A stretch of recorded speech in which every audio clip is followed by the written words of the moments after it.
Assalamualaikum warahmatullahi wabarakatuh. Halo teman-teman, perkenalkan nama saya Siska Fatujana dengan NPM 220106666.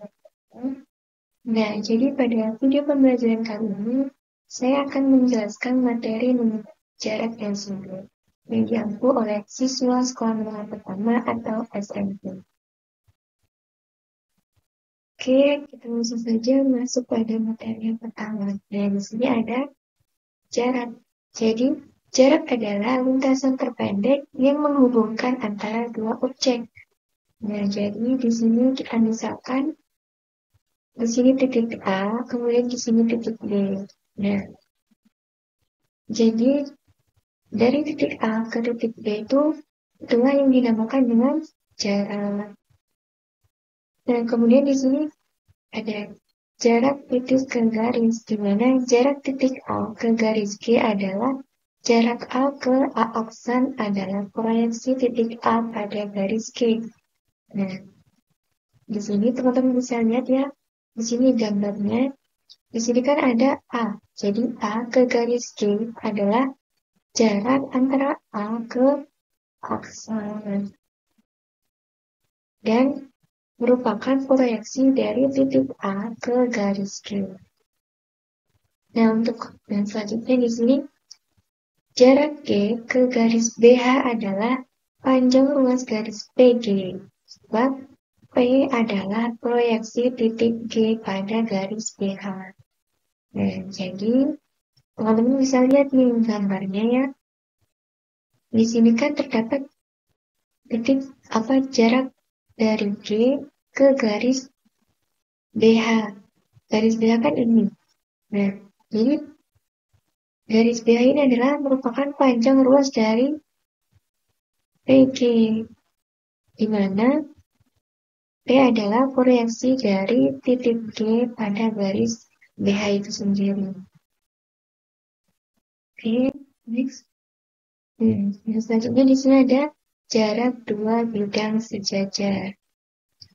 Jadi, jarak dua bidang sejajar U dan V adalah panjang ruas garis A ke A aksen jika A terletak pada bidang U dan A aksen adalah proyeksi A pada bidang V. Nah, jadi di sini di mana jarak dua bidang sejajar yaitu dengan kita lambangkan dengan U dan V dan merupakan panjang ruas antara garis A ke garis A aksen. Dan jika A-nya ini terletak pada U dan A aksen, maka proyeksinya adalah A pada bidang ini. Nah, yang selanjutnya di sini jarak dua bidang sejajar antara BEG ke bidang ACH yang merupakan panjang ruas garis SR sebab S pada bidang BE. Dan proyeksi S pada bidang ACH adalah E. Nah, jadi teman-teman di sini bisa lihat ya. Di sini kan jarak antara dua bidang sejajar BEG. Nah, BEG yang mana? BEG adalah ini ya. BEG. Di mana ke bidang ACH. Nah, ACH yang mana? ACH adalah sini ya. A, kemudian ke C, sini ke A. Jadi ini adalah merupakan panjang ruas garis SF sebab S pada bidang ini. Kemudian proyeksi S adalah pada bidang ACH adalah ini teman-teman yang bergariskan merah ini. Nah, jadi di sini ada jarak titik ke bidang, di mana jarak titik A ke bidang U adalah panjang ruas garis yang AA aksen jika A aksen adalah proyeksi titik A pada bidang U. Nah, jadi teman-teman bisa lihat pada gambar ini ya. Jadi titik A aksen adalah proyeksi titik A pada bidang U. Mana jika A aksen tegak lurus pada bidang U, maka dua garis yang berpotongan pada bidang U. Jadi sini, di mana H aksen ini adalah proyeksi ke titik A pada bidang, ini kan H ini kan termasuk dalam bidang penuh, dan H aksen tegak lurus pada bidang penuh. Yang selanjutnya, contoh yang selanjutnya di sini, jarak C ke bidang AFH adalah panjang ruas garis CN, sebab N adalah proyeksi C pada bidang AFH. Nah, jadi di sini kan ini titik C, kemudian ke bidang AFH. AFH itu yang mana? AFH adalah ini ya, teman-teman. Ini ke sini. Nah, kemudian panjang ruas garis CN. Nah, garis CN ini kan sini ya, CN. Dan di mana kan adalah proyeksi dari C pada bidang AFH tadi. Oke, next. Nah, di sini ada sudut antara garis dengan bidang.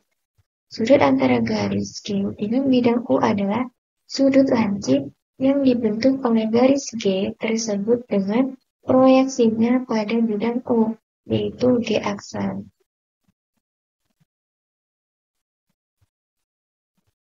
Nah, di mana sudut antara garis BF ke bidang BEG adalah dengan BP, sebab proyeksi garis BF ke bidang BEG terletak pada garis BP. Nah, jadi ini garis BF ini ke bidang BEG dengan BP. Oke, next. Selanjutnya di sini ada sudut antara dua bidang. Nah, jadi sudut antara dua bidang U dan V adalah sudut yang dibentuk oleh dua garis yang masing-masing terletak pada bidang U dan V dan tegak lurus pada garis potong antara U dan V. Nah, di sini teman-teman bisa lihat, sini kan sudut antara dua bidang U dan V. Sini ya, U dan V kan ini. Nah, jadi di sini sudutnya itu terbentuk oleh dua garis masing-masing terletak pada bidang U dan V, di mana garis tersebut tegak lurus pada garis yang berpotong antara U dan V. Nah, kemudian di sini sudut antara bidang ACH dengan bidang alas adalah sudut DPH. Jadi sini sudut DPH kan membentuk sudut oleh DP dan PH, mana DP dan PH itu tegak lurus garis potong dua bidang tersebut, yaitu AC. Nah, AC ini kan garisnya itu tegak lurus ya. Jadi AC ini merupakan garis yang tegak lurus yang berpotongan antara dua bidang. Jadi yang selanjutnya, sudut antara dua garis bersilang. Sudut antara G dan H yang bersilangan adalah sudut yang dibentuk oleh garis G aksen dan H aksen, di mana G aksen sejajar dengan G dan H aksen sejajar dengan H. Nah, jadi di sini kan sudut G dan H ini, sudut G dan H ini kan bersilangan ya teman-teman. Dan di mana H aksen dan G aksen itu sejajar dengan teman-teman. Jadi di mana G aksen dan H aksen itu kan sejajar dengan G dan H aksen. Kemudian di sini sudut antara garis BG dan CH yang bersilangan adalah sudut yang dibentuk oleh garis BG dengan BE, sebab BE sejajar dengan CH. Nah, di sini teman-teman bisa lihat bahwa garis BG sini, dan CH ini, itu kan garisnya bersilangan. Nah, inilah yang disebut dengan sudut. Sudut antara dua garis yang bersilangan. Oke, next.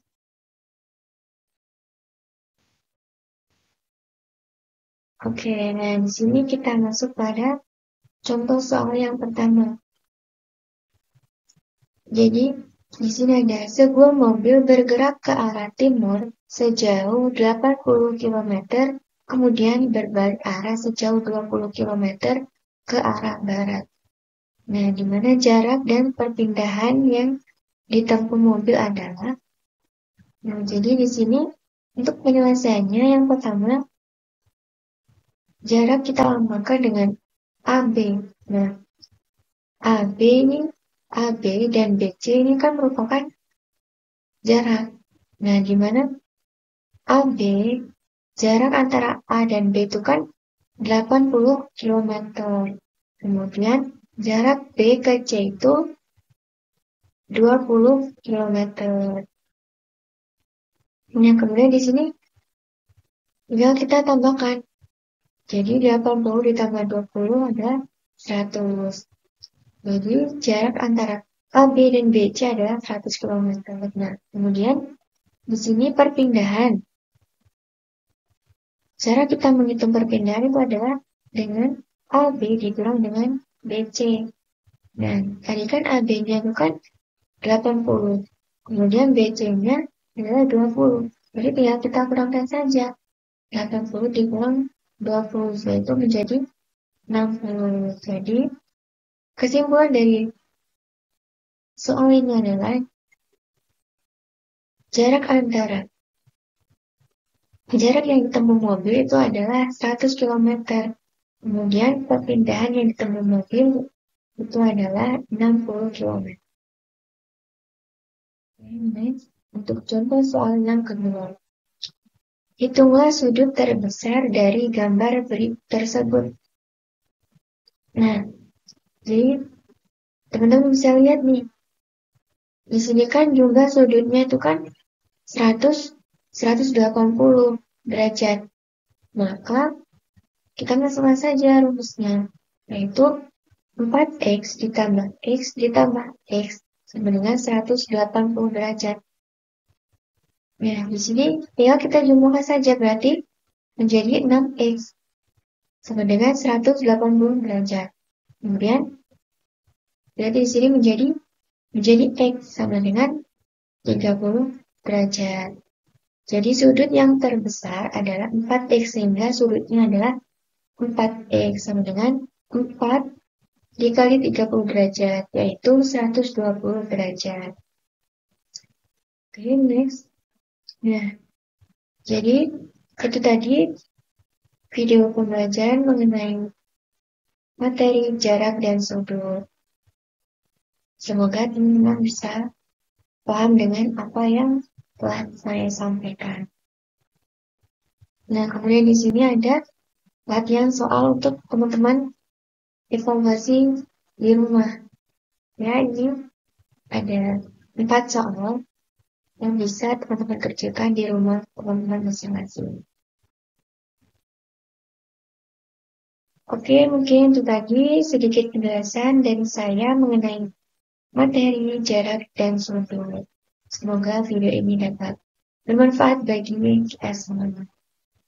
Saya akhiri. Wassalamualaikum warahmatullahi wabarakatuh.